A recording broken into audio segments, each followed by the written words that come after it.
Familie, vriende en musikante is begroet met Brixton Barnard se Ramones hemp en sy Ibanez gitaar toe hulle by die Huis vir Afrikaanse Poësie in Capital Park in Pretoria ingestap het.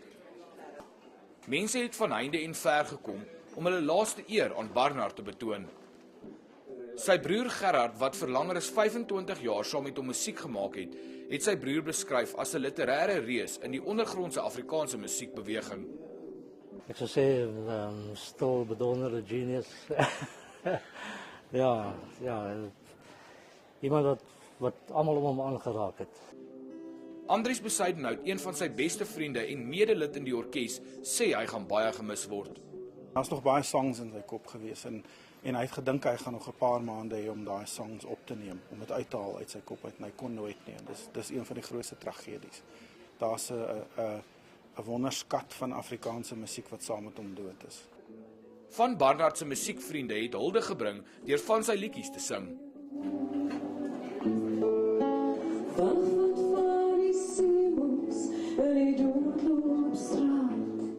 Hy was een van die groot kanonne in die, sal ons nou maar sê, left of center, ondergrondse musiek en literatuur. Dis 'n vriend, jy weet, hy was 'n vriend vir baie mense, so sal my vriend mis.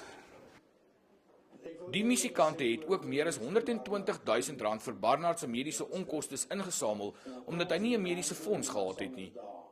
Gerard Pretorius, 1 Nuus, Pretoria.